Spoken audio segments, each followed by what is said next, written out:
નમસ્કાર મિત્રો, આજનો વિષય છે હૃદય રોગ અને સિકલ સેલ. સિકલ સેલ એ લોહીના પરિભ્રમણ સાથે સંકળાયેલો એક પ્રશ્ન છે. દાંતડા જેવા કણ અને એના કારણે રક્તવાહિનીમાં રક્ત પ્રવાહ અટકે છે અને એ રક્ત પ્રવાહ જે છે એ તો હૃદયને પણ જરૂરી છે. એ સતત ધબકે છે, એને પણ ઓક્સિજન સતત જોઈએ છે.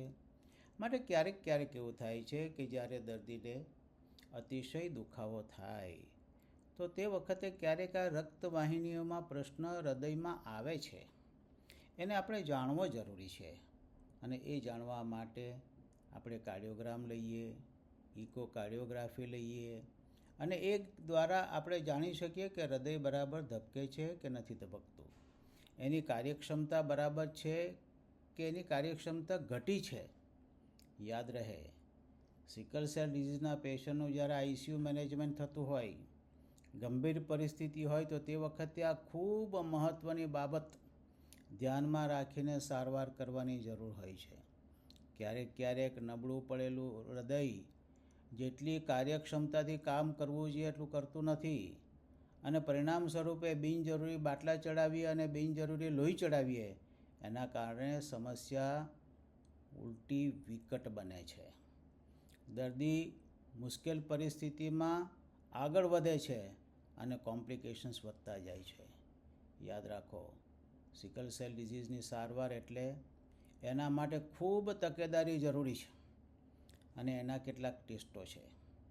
NT-proBNP કરાવવું જોઈએ, કાર્ડિયોગ્રામ થવો જોઈએ, ઇકોકાર્ડિયોગ્રાફી થવી જોઈએ.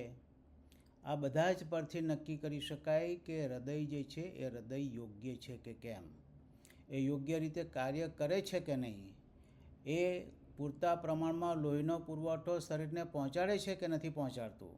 આ બધી જ બાબતો જે છે એ ધ્યાનથી જોવાની જરૂર છે અને એટલા જ માટે જરૂરી છે કે સિકલ સેલ ડિઝીઝનો દર્દી નિયમિત રીતે સારવાર લે, નિયમિત રીતે ચેકઅપ કરાવે.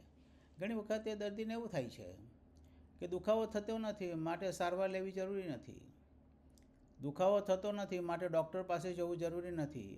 આ અભિગમ યોગ્ય નથી. ક્યારેક અચાનક મોટી સમસ્યા આવીને ઊભી રહી છે અને એટલા જ માટે જો આપણે સતર્ક રહીએ તો આપણે સારા રહી શકીએ અને સતર્કતા એ સારા રહેવા માટે ખૂબ જરૂરી છે. તો દોસ્તો, આ વૈજ્ઞાનિક માહિતી આપણને જરૂર ઉપયોગી થશે.